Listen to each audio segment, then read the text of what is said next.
शांति। हमने अब तक क्या क्या सीखा? आत्मा का परिचय प्राप्त किया, परमपिता परमात्मा को जाना, समय के चक्र का ज्ञान प्राप्त किए। उसके बाद हमने इस सृष्टि रूपी कल्प वृक्ष के बारे में जाना और कैसे इस सृष्टि की स्थापना होती है, पालना होती है, विनाश होता है, इसको जाना। यहाँ देखा कि 1 घंटा इन्वेस्ट करना अच्छा है। कैसे?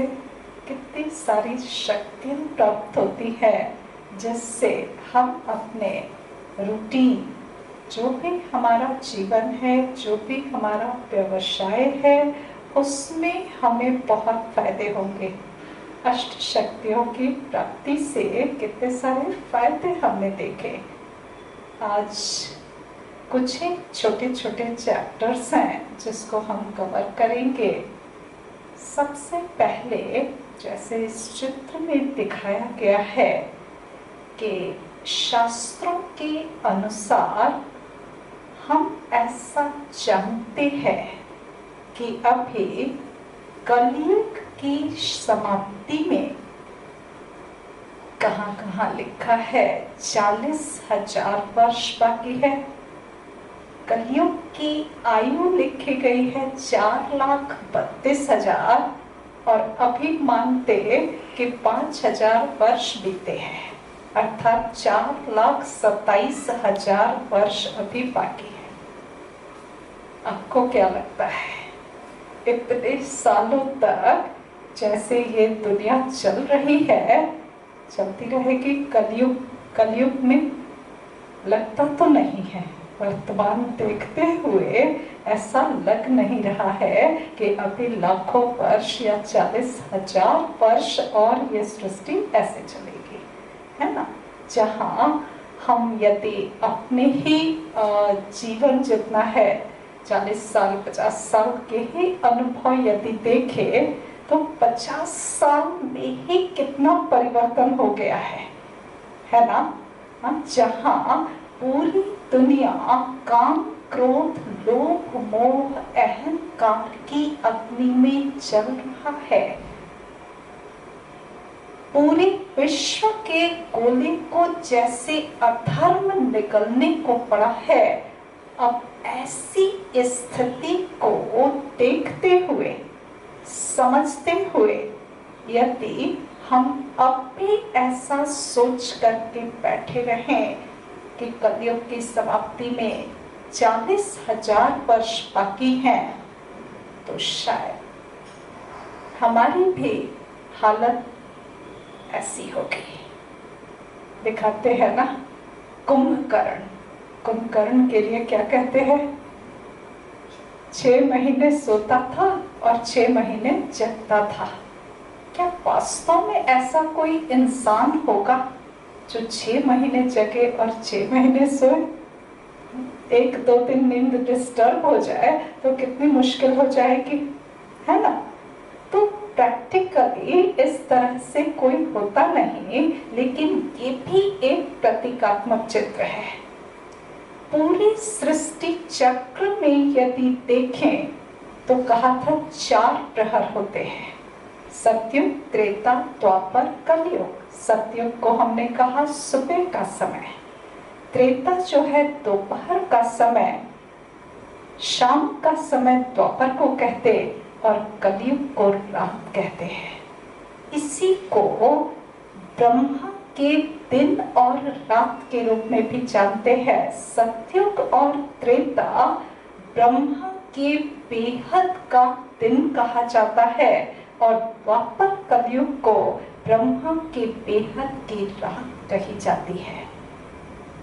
रात का अर्थ ही यहाँ अज्ञानता के अंधकार से है। ये रात और दिन का मतलब कोई रात दिन से नहीं है, ये अज्ञानता की बात है। द्वापर कलयुग हम अज्ञानता के अंधकार में होते हैं। सत्युग त्रेता दिन के सोझरे में होते हैं। उजाले में होते हैं। देखा होगा कि जब शाम का धुंधलका होता है, जब द्वापर का काल होता है, वो शाम के धुंधलके के जैसा। तो जब धुंधला होना शुरू होता है तो हम भटकते हैं, चीजों को खोजते हैं, लेकिन रात के अंधेरे में भटकते नहीं बल्कि ठोकर खाते हैं। कलयुग, घोर कलयुग की अंधेरी रात में हम जब चारों तरफ से ठोकर खा रहे होते हैं तो देखा उसी समय परम पिता परमात्मा का अवतरण होता है, जिसको कि संगम युग कहा, डायमंड एज कहा। अब इस संगम पर परम पिता परमात्मा आकर के हम अज्ञान की नींद में सोए हुए बच्चों को सावधान करते हैं। सावधान हो जाओ, महाविनाश सामने खड़ा है, अब अज्ञानता की नींद को त्यागो, जागृत हो जाओ। ये परमात्मा ब्रह्मा कुमार कुमारियों के माध्यम से, ब्रह्मा वत्सों के माध्यम से हर एक अज्ञानता की नींद में सोई हुई आत्माओं के कान में ये ज्ञान अमृत डाल रहे हैं, जगा रहे हैं। लेकिन होता क्या है? होता क्या है? एक कान से सुनते हैं, दूसरे कान से बह जाता है। अभी भी इन सभी बातों पर सब कुछ देखते समझते भी हमें विश्वास नहीं होता। चलो, हमें शास्त्रों की भाषा, आध्यात्मिकता की भाषा ये सब नहीं समझ में आती है, पर साइंस की भाषा तो समझ में आती है ना।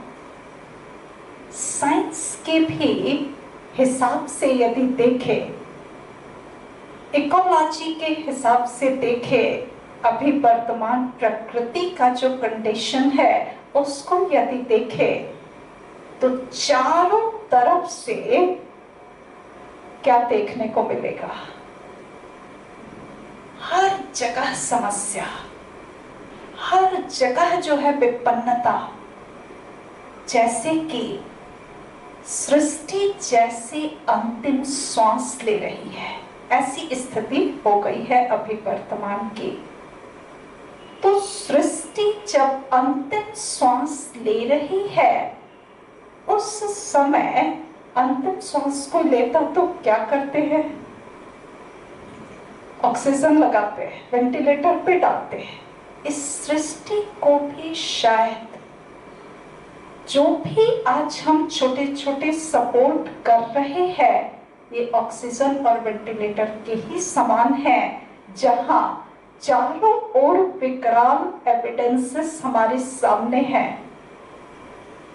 ओजोन लेयर में जिस तरह से छिद्र हुआ था, अभी चलो ढेर सारे पॉल्यूशन कम हो गए तो छिद्र भर गया, वो अलग बात है, लेकिन अभी समस्याएं ठीक हुई नहीं हैं।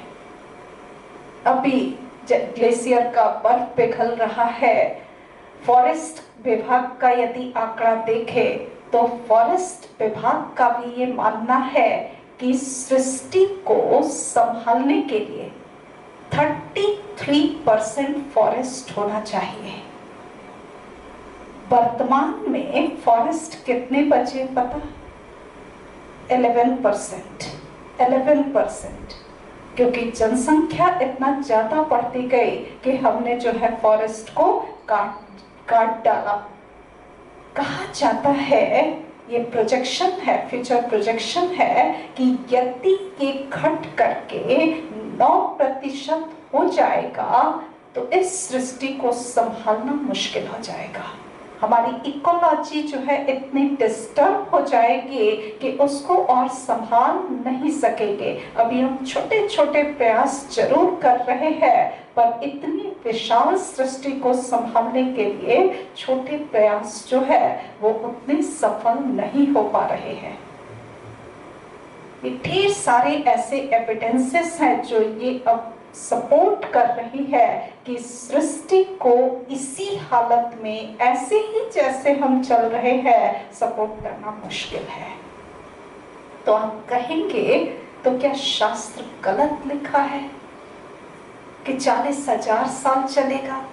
चलो हम आपकी बात मान लेते हैं कि शास्त्रों में ठीक लिखा है। तो यदि हम शास्त्रों की ही बात मानते हैं तो सभी शास्त्रों को मानना चाहिए ना। एक शास्त्र है गरुड़ पुराण, नाम सुना होगा। गरुड़ पुराण में कलयुग के अंत समय की कुछ निशानियों का वर्णन किया गया है।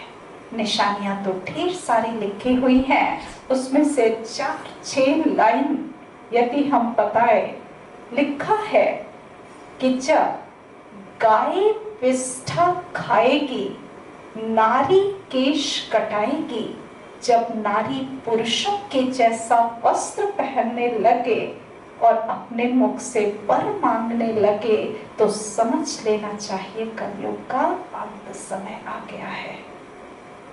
ये सारी चीजें आज वर्तमान में देखने को मिलती है, मिल रही है।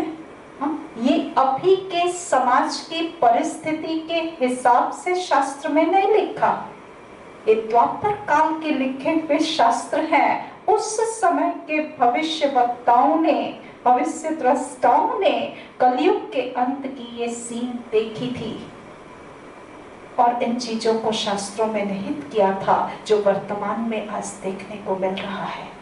आगे उसी में लिखा है कि जब अनाज पुड़ियों में बिकने लगे, पुड़िया माना पैकेट्स, आज आटा कैसे खरीदते हैं, 5 केजी 10 केजी पैकेट्स में खरीदते हैं। तो जब अनाज पुड़ियों में बिकने लगे और दूध बोतल में बिकने लगे, तो समझ लेना चाहिए कलयुग का अंत आ गया है।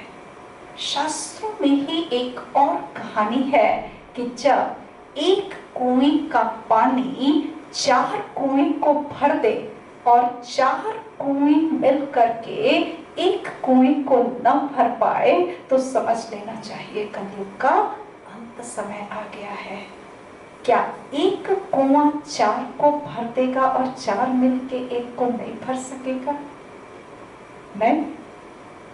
ये क्या जो है इंगित करता है, ये वर्तमान समाज में ये कोई जड़ कुएं की बात नहीं है, ये चैतन्य कुओं की बात है कि वर्तमान समाज में जहां एक माता पिता अपने 4 बच्चों को बड़े आराम से पाल लेते हैं, वहां 4 बच्चे मिल करके एक बूढ़े माँ बाप को नहीं पाल पाते। 3-3 महीने का टर्न बनाते हैं, है ना, कि 3 महीने हमारे साथ, 3 महीने तुम्हारे साथ, और नहीं तो माता पिता दोनों को अलग कर देते हैं। इतना भी नहीं कर पाते तो वृद्ध आश्रम का रास्ता दिखा देते हैं। ये सब इस वर्तमान समय की ही कहानियां हैं जो शास्त्रों में लिखी हैं। तो इन सब बातों को जब हम समझ पा रहे हैं, तो ये अब समझ लेना चाहिए कि कलयुग का अंत बिल्कुल निकट है। ऐसे समय में हमें क्या करना चाहिए? हमें अज्ञानता के नींद को त्यागने की जरूरत है और परमात्मा जो ज्ञान की रोशनी दे रहे हैं, उस रोशनी में आगे बढ़ने की जरूरत है। ये जो है इस चित्र के माध्यम से बताया गया है। यहाँ इस चित्र में दिखाया गया है कि रावण है, उसके 10 सिर है। आपको क्या लगता है कि क्या ऐसे 10 सिर वाला कोई व्यक्ति होता होगा? ये भी एक प्रतीकात्मक चित्र है। 10 सिर वाले ऐसे किसी व्यक्ति को देखा नहीं, है ना। ये प्रतीक है, किस बात का प्रतीक है? रावण प्रतीक है हमारे 10 विकारों का। इसके जो 10 सिर दिखाते हैं, ये हमारे अंदर के विकारों का रिप्रेजेंटेशन है। काम, क्रोध, लोभ, मोह, अहंकार, ईर्ष्या, द्वेष, घृणा, नफरत, आलस्य, अलबेलापन, निंदा, चुगली, भय, डर, ये सभी मानसिक विकार हैं जो आज मनुष्य को घेरे हुए हैं। वर्तमान समाज में इस रावण की क्या प्रासंगिकता है, इसको यदि समझें तो यदि रावण को देखें तो कहते रावण जो है बहुत विद्वान था। आज दुनिया में विद्वता की कमी है क्या? एक से एक विद्वान है, जो जिस फील्ड में है उसमें माहिर है, मेडलिस्ट है ना। रावण के लिए कहते थे कि रावण बहुत बड़ा भक्त था। यदि आज देखें तो भक्ति भी अपने चरम सीमा पे है, विद्वता भी है, भक्ति भी है। रावण शिव का बहुत बड़ा भक्त था, फिर भी इतने बड़े विद्वान, इतने बड़े भक्त का भी अंत दिखाते हैं। कारण क्या? दो बातें, एक अहंकार, दूसरा चरित्रहीनता। ये दो बातें रावण के पतन का कारण बताते हैं। यदि वर्तमान समाज में देखें तो विद्वता तो है, भक्ति भाव भी है, कर्म पूजा भी है, सब कुछ है, लेकिन पहले कहते थे कि विद्या ददाति विनयम। जितनी जितनी विद्या हम हासिल करते जाते थे उतनी विनम्रता आती थी। पर आज के डेट में देखें तो जितनी जितनी डिग्री हम हासिल करते जाते हैं उतना ही ईगो का लेयर चढ़ता जाता है। तो ये ईगो, अहंकार जो है, ये मनुष्य के पतन का कारण बनता है। और चरित्रहीनता, इसकी तो बात ही मत पूछिए। किसी भी दिन का न्यूज़पेपर उठा करके देख लीजिए, first page to last page मनुष्य की चरित्रहीनता की कहानियां, काम, क्रोध, लोभ, मोह, अहंकार के वशीभूत घटनाएं सम्मिलित रहती है। तो ये दो बातें मनुष्य की आज वर्तमान समाज में पतन का कारण है। रावण के लिए कहते थे कि वो लंका पे राज्य करता था। ये लंका, कोई जो आज जो है लंका खंड दिखाते हैं, ये लंका की बात नहीं है। पूरे विश्व को यदि देखे तो जल पे तैरता हुआ जो खंड है वो भी लंका के ही जैसा, और भौतिकता की चमक दमक जो है यही सोने की लंका है। आज भौतिकता के पीछे जैसे भाग रहे हैं, ये सोने की लंका के ही बराबर है। और ये 10 विकार कोई एक भूखंड पर नहीं, पर हर एक मनुष्य आत्मा के ऊपर राज्य कर रहे हैं। तो इसलिए कहते कि रावण का राज्य जो है वो सोने की लंका पे था। इस भौतिकता की चमक दमक में ये 10 विकार जो है हर एक आत्मा पे राज्य कर रहा है। तो ये अहंकार और चरित्रहीनता, ये जो है रावण को मारने का कारण बनता है। दिखाते कि सीता को चुरा करके ले गया, ये वास्तव में एक सीता की बात नहीं है। ये 10 विकारों से सुसज्जित जो हमारी रावण अर्थात आसुरी वृत्ति है, वो हम सीताओं की चोरी कर लेती है। हम सीता अर्थात आत्माएं परम पिता परमात्मा राम की सीताओं की चोरी ये रावण अर्थात 10 विकार कर ले जाते हैं। और ले जा करके हमें अशोक वाटिका तो नहीं कहेंगे, पर शोक वाटिका में हम जरूर बैठे हुए हैं। अभी वर्तमान में बताया कि परम पिता परमात्मा राम हम सीताओं को रावण की कैद से अर्थात विकारों की कैद से छुड़ाने के लिए इस तरह पर आए हुए हैं। अब जो है हमें जरूर इन विकारों के चंगुल से छूटने का प्रयत्न करने की आवश्यकता है ना। यही रावण की प्रासंगिकता है वर्तमान समय में। एक एक पढ़ने के जो चैप्टर्स हैं इसलिए आपस में कोई कोरिलेशन नहीं है, बट ये सारे चैप्टर बहुत बहुत इम्पोर्टेंट हैं। इस चित्र में दिखाया है एम एंड ऑब्जेक्ट। सबसे पहले बताया कि ये ईश्वरीय विश्वविद्यालय है, यहाँ हम पढ़ाई करते हैं। तो जब भी हम पढ़ाई करते हैं तो हर पढ़ाई का कुछ न कुछ लक्ष्य होता है। बिना लक्ष्य के कोई पढ़ाई नहीं होती। जैसे मेडिकल कॉलेज में कोई जाता है, एमबीबीएस करता है, इंजीनियरिंग कॉलेज में एडमिशन लेता है बच्चा, बीटेक करता है, तो उसका एक लक्ष्य होता है। हमें डॉक्टर बनना है, हमें इंजीनियर बनना है। इस ईश्वरीय विश्वविद्यालय में जब हम एडमिशन लेते हैं, पढ़ने के लिए आते हैं, तो यहाँ का लक्ष्य क्या है? इसको हम ऐसे समझे कि जैसे 10+2 किया हुआ एक साधारण बच्चा जिसको कि मेडिकल का कोई नॉलेज नहीं है, इंजीनियरिंग का कोई नॉलेज नहीं है, वो बच्चा जब एडमिशन लेता है तो मेडिकल कॉलेज में पढ़ाने वाले कौन होते हैं?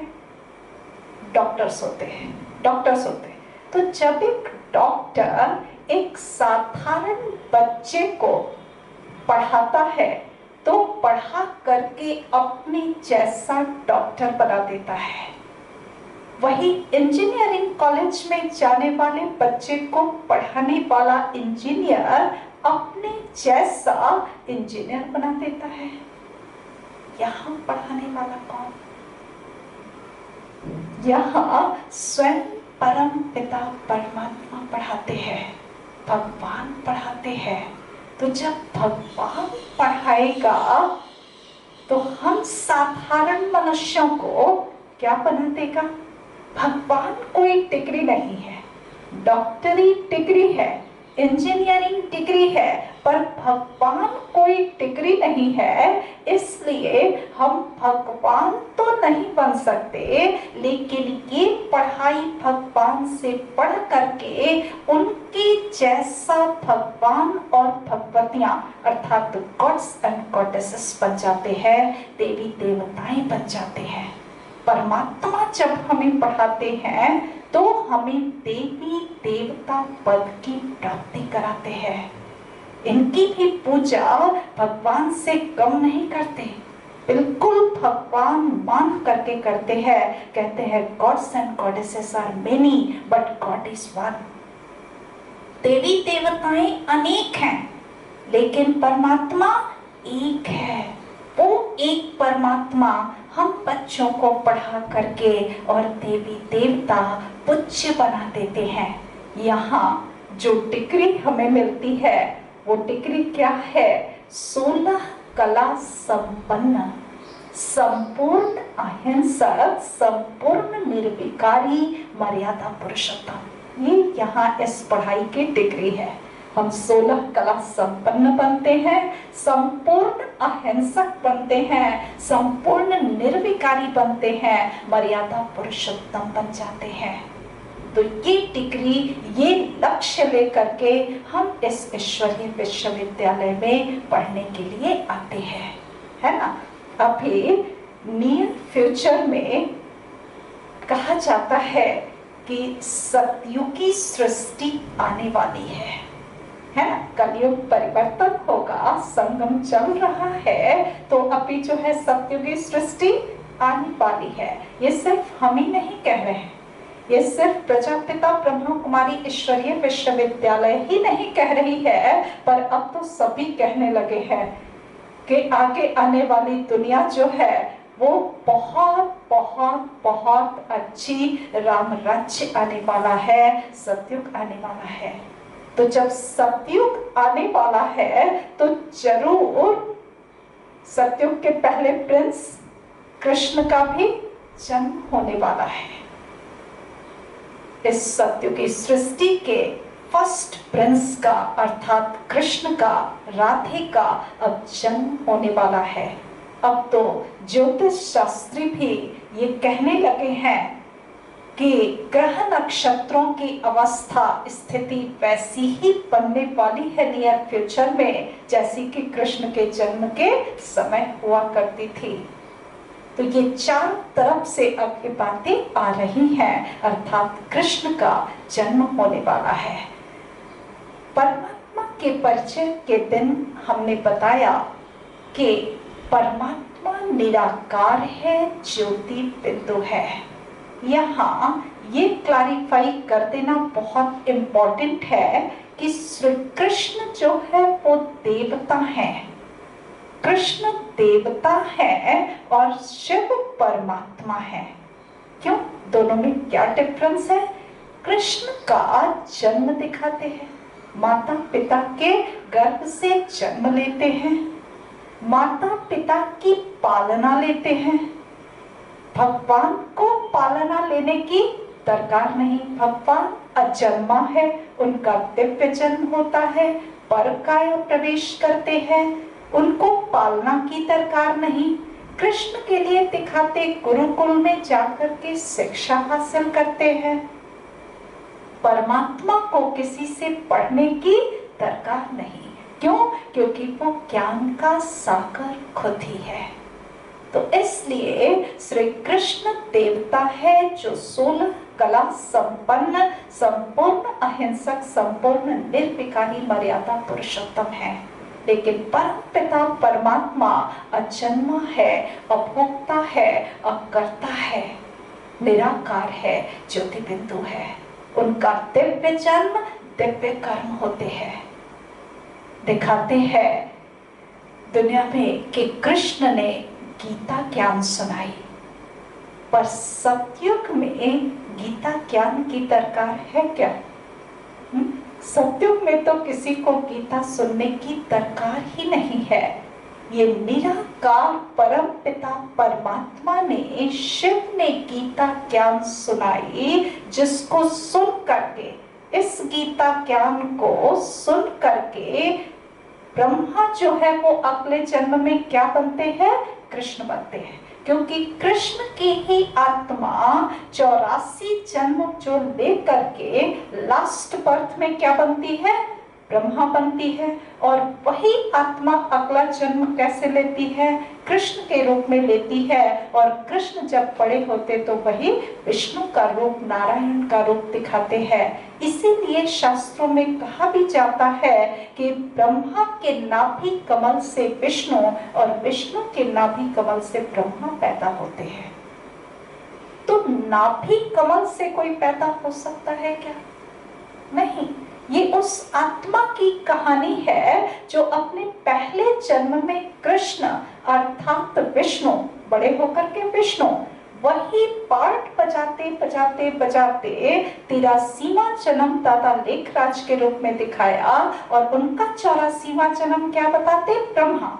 जब परमात्मा की प्रवेशता हो गई तो परमात्मा प्रवेश के तो उनका नाम हो गया ब्रह्मा, क्योंकि ब्रह्मा के द्वारा फिर नई सृष्टि की स्थापना करनी है। तो परमात्मा ने प्रवेश करके ये सत्य गीता ज्ञान दे करके ब्रह्मा बाबा की आत्मा को फिर से 16 कला संपन्न बनाया, सत्य की सृष्टि में जाने के लायक बनाया।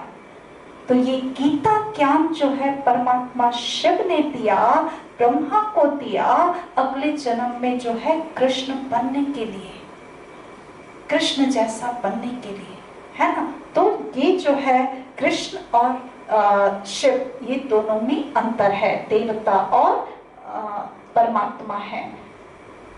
इस चित्र में दिखाया गया है कि हमारा जीवन कैसा होना चाहिए। कमल पुष्प समान जीवन होना चाहिए।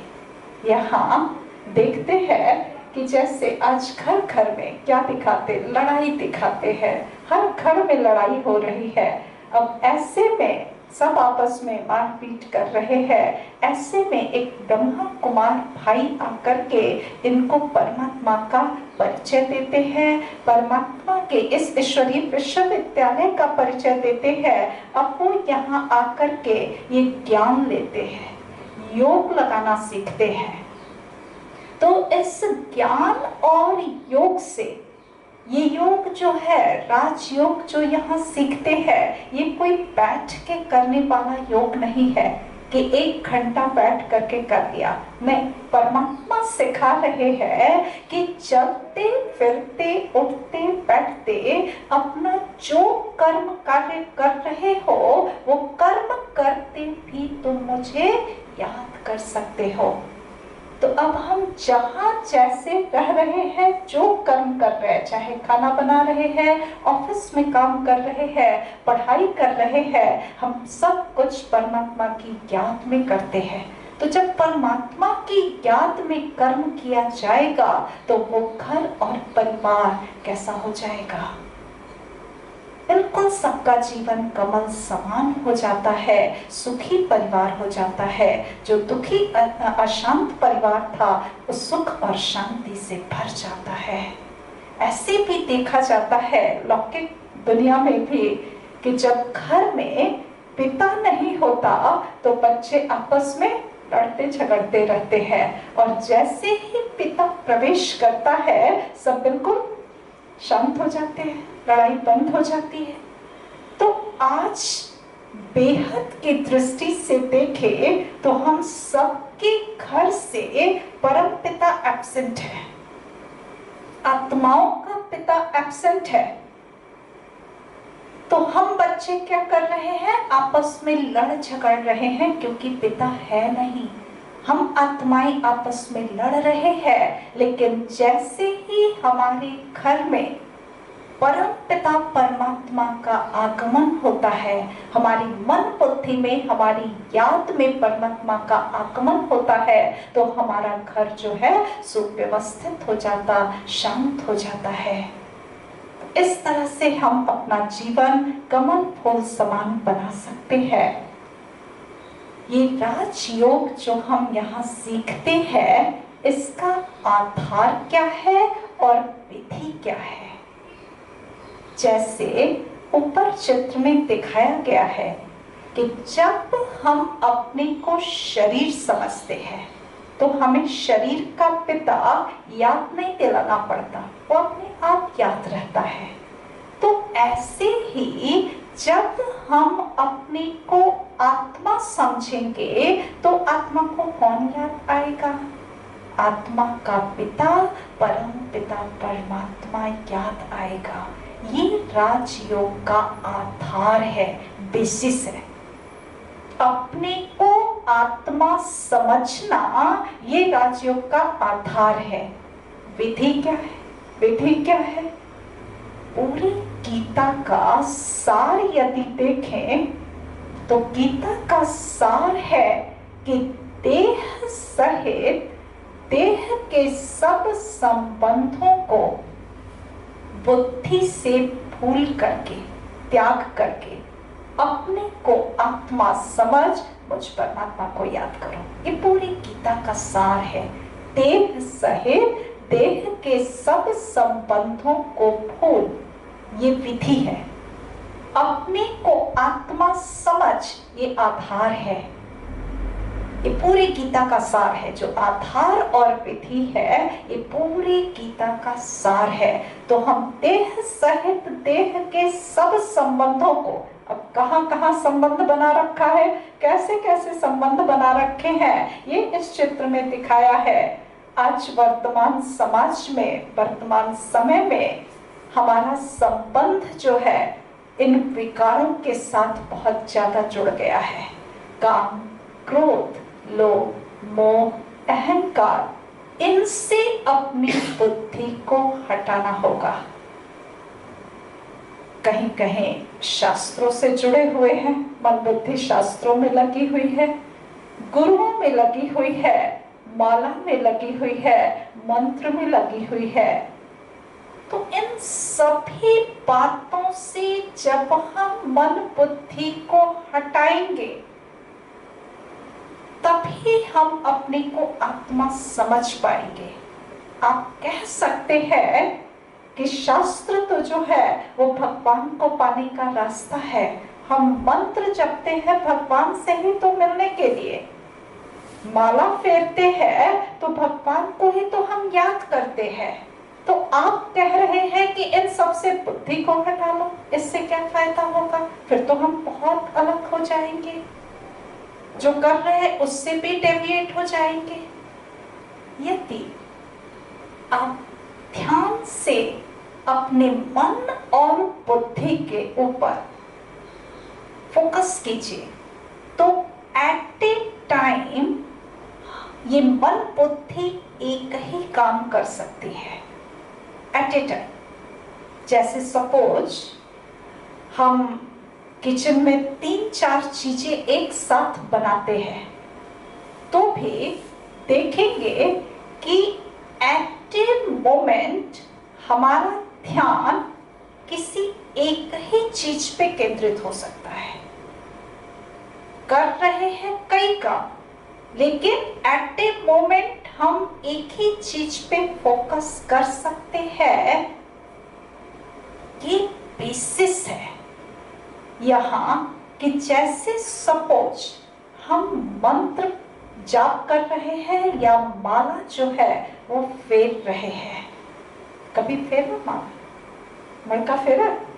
नहीं फेरा है? अच्छा, तो जैसे माला फेरते हैं तो उसमें काउंटिंग करते हैं, है ना? और काउंट करके आगे जो है अपना जैसे भी करते होंगे, माला फेरते जाते हैं और ध्यान करते हैं। सपोज ध्यान में जा रहे राम को याद कर रहे हैं, है ना? तो जैसे ही हमारा बुद्धि का कनेक्शन उधर गया तो माले के ऊपर से ध्यान हट गया। फिर अचानक से याद आता है कि अरे मणका को उठाया या नहीं, तो वहां से ध्यान टूट करके, क्योंकि एट ए मोमेंट हम एक ही जगह कंसंट्रेट कर सकते हैं, तो फिर यहाँ माले के ऊपर यदि के हाथ में माला नहीं होता तो हम तो राम के साथ जुड़े ही हुए थे। ये मणका जो है हमारी बुद्धि को वहां से उतार करके नीचे ले आया। तो ये सारी साधन जो है, इन साधनों की दरकार परमात्मा से जुड़ने के लिए नहीं है। हम बिना साधन के भी परमात्मा से बुद्धि योग जोड़ सकते हैं। ये राजयोग की आधार और विधि है। इसको विधि पूर्वक प्रैक्टिस करने से हम परमात्मा के साथ कनेक्ट हो सकते हैं। इसीलिए इसको सहज राजयोग कहा जाता है। It's not difficult. भगवान को, बच्चे को अपने पिता को याद करना मुश्किल हो सकता है क्या? परमात्मा ऐसा टफ मार्ग क्यों बताएंगे अपने बच्चों को कि वो उनको पा ही ना सके, मिल ही ना सके? भगवान कहते जैसे बच्चे अपने पिता को याद करते हैं ना, आप भी मुझे याद करो। क्या मुश्किल है? हाँ, याद के लिए नॉलेज जरूर चाहिए, ज्ञान चाहिए। किसको याद करना है, कैसे वो दिखता है, उसका स्वरूप तो पता होना चाहिए ना। परमात्मा का स्वरूप क्या है, नाम क्या है, रहते कहाँ हैं, उनसे हमें प्राप्तियां क्या होती हैं, ये सारी नॉलेज यदि हमें मिल गई तो हमारा एक पुरुषार्थ मन बुद्धि को फोकस करने का ये सफल हो सकता है। अब परमात्मा को जब हम याद करते हैं तो दिखाया गया है कि राजयोग से हमारे पूर्व जन्मों में किए गए विकर्म का विनाश हो जाता है। कैसे? इसको एक एग्जाम्पल से जैसे समझ सकते हैं कि एक पेपर है और उसको यदि सूर्य की रोशनी में डायरेक्ट रखेंगे तो वो नहीं जलता, लेकिन यदि एक कन्वेक्स लेंस लगा करके और उसके फोकल पॉइंट पे यदि पेपर को रख दे तो वो 1 सेकंड में जल जाएगा।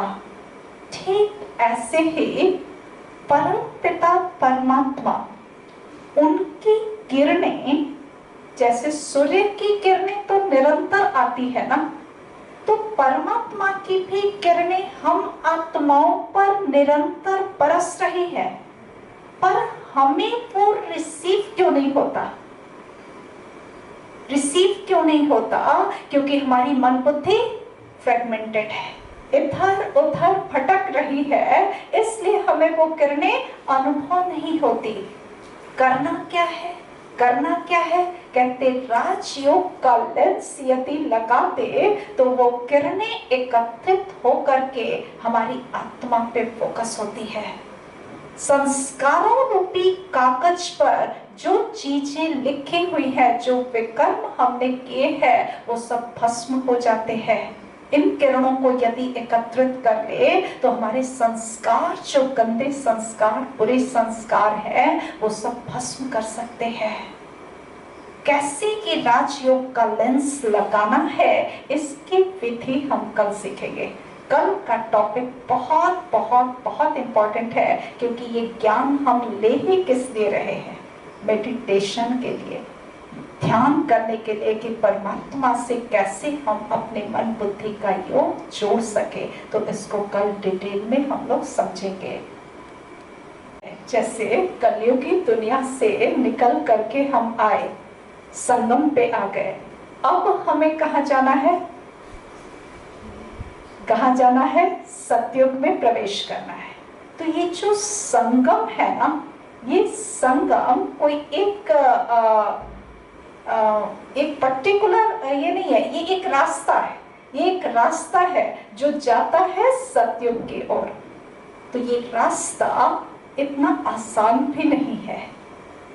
रास्ता इतना आसान, स्वर्ग की ओर जाना है तो जरूर जो है वो मुश्किलें तो रास्ते में आएंगे ना। ये काम, क्रोध, लोभ, मोह, ये सभी रास्ते में आएंगे। जब तक इनके साथ ही जीते थे कलयुग में, तो ये हमारा सामना नहीं करते थे। लेकिन जब संगम पर हम इन पर जीत पाने की कोशिश करेंगे तो ये इतनी आसानी से अपने ऊपर जीत पहनने नहीं देंगे, ये भी सामना करेंगे ना। तो जैसे ही हम निकल करके आते हैं तो सबसे पहले काम विकार से सामना होता है, और बहुत से योग में चलने वाले भी यहाँ इस विकार से परास्त हो जाते हैं। किसी भी हर्डल को पार करने का, क्यों? क्योंकि आत्मा के अंदर ताकत नहीं है। आत्मिक शक्ति से हम हर्डल पार नहीं कर सकते। यहाँ पर परमात्मा की याद, परमात्मा शक्ति आवश्यक है एक एक हर्डल को पार करने के लिए। यदि परमात्मा का साथ रहा, परमात्मा की याद रही, परमात्मा की शक्ति हमें मिली, तो हम इसको आसानी से पार कर सकते हैं। काम विकार को पार किया तो क्रोध आता है। पार करने का तरीका एक ही है, परमात्मा का साथ, परमात्मा का हाथ पकड़ा हुआ होना चाहिए, और परमात्मा की शक्ति। एक याद से, एक भरोसे से, एक बल से हम आए हुए रास्ते के विघ्नों को पार कर सकते हैं। काम क्रोध को पार कर लिया, लोभ आ जाता है। लोभ को भी परमात्मा की याद से पार कर लिया तो मोह आ जाता। कहते हैं मोह को जीतना बहुत टफ है। अर्जुन बहुत समझदार था, बहुत तेज था, परमात्मा की कही हुई एक एक बात को अच्छी रीति समझता था। फिर भी अर्जुन का एक ही सवाल था, लेकिन ये तो अपने है ना, इनको कैसे मारूं? मोह, मोह, मोह को जीतना रियली टफ है, बट पॉसिबल है। It's not impossible. मोह बेसिकली है क्या? मोह एक्चुअली में प्रेम और दर्द, ये दोनों का मिश्रण है। मोह में प्रेम भी है तो साथ में दर्द भी है। कोई ऐसी भी अवस्था हो सकती है आत्मा की जहां प्रेम तो हो पर दर्द ना हो। वो अवस्था है नष्ट मोह की, ट्रस्टी पने की। जब हम ट्रस्टी बन करके संभालते हैं कोई चीज को, तो वहां आत्मिक शुद्ध प्रेम होता है पर दर्द नहीं होता, दर्द नहीं होता। ये दर्द आवश्यक भी नहीं है, इस दर्द की कोई आवश्यकता नहीं है। एक सिंपल सा एग्जाम्पल दे करके हम समझ सकते हैं कि ये मोह कितना जो है वो नुकसान कारक है। जैसे सपोज एक छोटा बच्चा है और बच्चे का हाथ कट गया, उंगली कट गई, खून बह रहा है, और माँ जो है वो मोह में अंधे होकर के, और बिल्कुल से इतना पेन, माँ से ये देखा नहीं गया, बच्चे से प्रेम है, माँ से ये देखा नहीं जाए और वो जो है वो बेहोश हो जाए, तो उस बच्चे का केयर कर सकती है? उस समय उस बच्चे को आवश्यकता किस बात की थी? हेल्प की, हेल्प की। और माँ ही उसके नजदीक थी। माँ को जो है वो उस बच्चे को उठा करके फटाफट डॉक्टर के पास ले जाना था, उसको जो है हेल्प चाहिए था, लेकिन माँ खुद ही बेहोश हो गई दर्द के कारण से। तो ये मोह जो है ये बहुत खतरनाक होता है। मोह आदमी को कहते अंधा बना देता है। तो जब हम आत्मिक रीति से प्यार करते हैं, बच्चों को ट्रस्टी बन करके, धन को, किसी भी चीज को, ये मोह व्यक्ति से हो सकता है, वस्तु से हो सकता है, संसाधनों से हो सकता है, तो किसी भी चीज को यदि हम ट्रस्टी बन करके संभालते हैं कि परमात्मा ने हमें निमित्त बनाया है इनके केयर करने के लिए, तो वहां दर्द नहीं होगा, वो दर्द नहीं होगा, संभाल और बेहतर होगा। क्योंकि जब हम अपनी संभाल पहले कर लेते हैं तो दूसरों को संभालना भी इजी होता है, इजी होता है। ये इस राजयोग की प्रक्रिया में हम धीरे धीरे धीरे धीरे इस अवस्था को, ये बहुत ही स्टेबल अवस्था है जिसको हम प्राप्त करते हैं। और सपोज सब कुछ कर लिया तो कभी कभी ऐसा देखा गया है कि अहंकार आ जाता है, हमने तो सब कर लिया, और जब ये अहंकार आ जाता तो समझो कि सारी की कमाई चट हो जाती है। दिखाते भी है ये राजयोग की जो यात्रा है ना, एक पहाड़ पे चढ़ने जैसी है। सपोज 10 फीट चढ़ करके और यदि गिरे, मामूली चोट लगेगा, है ना। 20-50 फीट चढ़ करके गिरे तो थोड़ा और ज्यादा हड्डी वड्डी टूटने की संभावना रहेगी। टॉप पे यदि पहुंच करके और कोई गिर जाए, क्या हालत होगी? तो कहते हैं, इसी के लिए कहते हैं, चढ़े तो चाखे बैकुंठ रस, गिरे तो चकनाचूर। थोड़ा और चढ़ लेते, अपने अहंकार पे भी विजय प्राप्त कर लेते तो हम सतयुग के बिल्कुल आदि में जाने के अधिकारी बन जाते। आदि में वही आत्माएं आएंगी जो 5-10 विकारों पे संपूर्ण विजय प्राप्त की हुई होंगी। और थोड़ा कम रह जाएगा तो थोड़ा बल हमारा कम हो जाएगा, थोड़ा बाद में आएंगे, पर जाएंगे जरूर स्वर्ग में, है ना। तो ये राजयोग के यात्रा जो है वो स्वर्ग की ओर दौड़ है। ये पढ़ाई पूरी होने के बाद एग्जाम भी होना चाहिए, नहीं? एग्जाम होना चाहिए ना। ये आपका टेस्ट पेपर है, इसमें हाँ, यहाँ पेपर अचानक होगा, वो बताया नहीं जाएगा क्योंकि लाइफ का भी पेपर अचानक होना है। हाँ, इसमें परमात्मा ने, घबराइए नहीं, छोटे छोटे 3 सवाल पूछे हैं, है ना।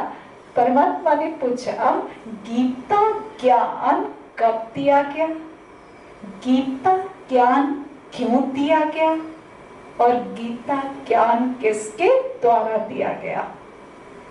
तो गीता ज्ञान कब दिया गया, कब माना, यहाँ युगों में पूछ रहे हैं, कब दिया गया, द्वापर में। अच्छा, और गीता ज्ञान क्यों दिया, अर्जुन युद्ध नहीं कर रहा था इसलिए दिया। अच्छा, और गीता ज्ञान किसके द्वारा दिया गया, कृष्ण के द्वारा दिया गया। अच्छा ठीक है, तो एक बार कोर्स को फिर से अच्छी रीति से समझना पड़ेगा। ये है ही टफ, ये कोर्स जो है, देवी देवता बनना इतना आसान थोड़ा ही है। हाँ, कोई भी पढ़ाई दुनिया में हम पढ़ते हैं तो कितनी बार पढ़ते हैं ना उसको याद करने के लिए, समझने के लिए, क्योंकि शास्त्रों की बातें हमारी बुद्धि में इतने दिनों से भरी हुई है ना, तो वो एक दिन में तो निकलेंगी नहीं। पर यहाँ परमात्मा आकर के निकालने जैसी कोई बात भी नहीं। जो फैक्ट है, जो शास्त्रों में आध्यात्मिकता है, उस आध्यात्मिकता के रहस्य का सिर्फ परमात्मा ने उजागर किया है ना। तो सबसे पहले हम देखते हैं कि गीता ज्ञान क्यों दिया गया। गीता ज्ञान कहते कि पांचों विकारों से अर्जुन ग्रस्त था, तो विकर्मों को विनाश करके और एक सत्य धर्म की, क्योंकि परमात्मा ने वायदा क्या किया था कि यदा यदा ही धर्मस्य ग्लानिर्भवति भारत, जब जब धर्म की अति ग्लानि होती है तब मैं आता हूँ और धर्म का विनाश करके एक सत्य धर्म की स्थापना करने हेतु। तो पर्पस ज्ञान का यही है, अधर्म का विनाश और एक सत्य धर्म की स्थापना हेतु। अब सवाल है कि ये ज्ञान कब दिया गया। यदि सपोज द्वापर में, आपने गलत नहीं बताया, सभी यही बताएंगे, द्वापर में यदि ये ज्ञान दिया गया तो दो बातें यहाँ समझनी है। हमने जब सृष्टि चक्र को देखा तो द्वापर काल में क्या देखा कि उस समय धर्म की ग्लानि जस्ट शुरू हुई है ना। तो जैसे मकान थोड़ा थोड़ा झड़ना शुरू हुआ तो हमने मकान को ध्वस्त किया, क्या नहीं, पहले रिपेयर किया है ना। तो उसी तरह से इस सृष्टि रूपी मकान को रिपेयर करने के लिए एक एक धर्म पिताएं आए, धर्म पिताओं ने शिक्षाएं दी, लोग उसको फॉलो किए, थोड़ा अच्छा बनने का कोशिश किए, लेकिन फिर भी आत्मा में धीरे धीरे धीरे धीरे डिग्रेडेशन होता चला गया। उसके बाद कलयुग आ गया है ना। तो अभी द्वापर काल में धर्म की अति ग्लानि तो हुई ही नहीं। धर्म की अति ग्लानि द्वापर में होगी या कलयुग में? जरूर कलयुग के एंड आते आते तक धर्म की अति ग्लानि का समय आएगा। तो इसलिए द्वापर में जब अभी ग्लानि शुरू हुई है तो परमात्मा के आने का तो समय है ही नहीं। दूसरी बात, ये पहला समझ आ गया कि अति ग्लानि का वो समय नहीं, इसलिए परमात्मा नहीं आएंगे। दूसरी बात, सपोज यदि द्वापर काल में परमात्मा ने आकर के गीता ज्ञान सुनाया तो कैसा ज्ञान सुनाया जो द्वापर के बाद और ही कलयुग जो है आ गया। ज्ञान के बाद तो परमात्मा ने कहा ना कि अधर्म का विनाश हो जाएगा और एक सत्य धर्म की स्थापना करने के लिए आता। तो क्या कलयुगी दुनिया जो आई वो सत्य धर्म की दुनिया थी? वो तो और ही अधर्मी दुनिया हुई ना। तो इससे ये प्रूफ होता है कि द्वापर काल में गीता ज्ञान नहीं दिया गया, वो काल परमात्मा के आने का है ही नहीं। परमपिता परमात्मा कलयुग के एंड में जब धर्म की अति ग्लानि होती है, धर्म की अति ग्लानि भी बताया था। धर्म क्या? जैसे शांति, प्रेम, पवित्रता, ये हमारे धर्म थे और इसकी ग्लानि, क्षति, हानि जब कंप्लीट खत्म हो जाएगा तो उसी को अति ग्लानि कहेंगे। माना शांति की जगह बिल्कुल अशांति, प्रेम की जगह बिल्कुल नफरत घृणा। तो जब ऐसी अवस्था आती है कलयुग के एंड में, तब परमात्मा को आना पड़ता है और आ करके ये नॉलेज देते हैं कि कैसे इस अधर्म का विनाश हो जाए और एक सत्य धर्म अर्थात वो सातों गुणों से संपन्न दुनिया, सत्य की दुनिया बन जाए। तो ये ज्ञान एक्चुअली में कहाँ दिया गया? संगम पर दिया गया। संगम पर ही परमात्मा आते हैं। परमात्मा के ज्ञान देने का फायदा हुआ ना संगम पे, कि संगम पे जब भगवान ने ज्ञान दिया तो कलयुगी सृष्टि बदल करके सत्य की सृष्टि, एक सत्य धर्म की स्थापना हो गई। तो ये संगम पे ज्ञान दिया गया। किसके द्वारा दिया गया? किसके द्वारा? कृष्ण के द्वारा। हाँ? अभी देखा था कि कृष्ण कहाँ का प्रिंस?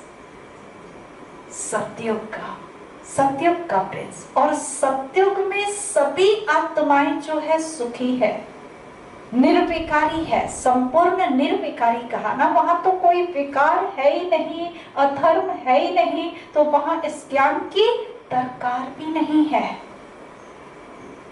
ये ज्ञान वास्तव में परम पिता परमात्मा शिव का ज्ञान है, जो ज्ञान का सागर है। और किसके द्वारा दिया? ब्रह्मा के तन में प्रवेश करके, ब्रह्मा के मुख से ये ज्ञान सुनाया। तो ये ज्ञान वास्तव में, हाँ, आत्मा वही है, कृष्ण की ही आत्मा है, लेकिन कृष्ण के चोले में नहीं है, अपने लास्ट बर्थ में है, वो ब्रह्मा के तन में है। इसलिए ब्रह्मा के द्वारा परम पिता परमात्मा शिव ने गीता ज्ञान दिया। क्लियर? क्लियर? ठीक। तो कल हम लोग जो है वो राजयोग सीखेंगे कि कैसे परम पिता परमात्मा से योग लगाना है। योग लगाने के लिए थ्योरी जानना आवश्यक है, तो थ्योरी भी सीखेंगे, प्रैक्टिकल भी देखेंगे।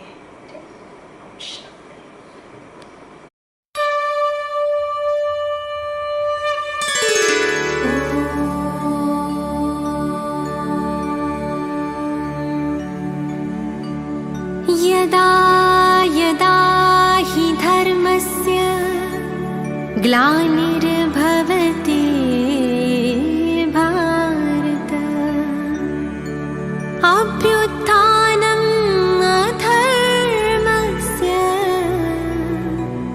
तदात्मानं सृजाम्यहम्। परित्राणाय साधूनां विनाशाय च दुष्कृतां, धर्म संस्थापनार्थाय संभवामि संगम युगे।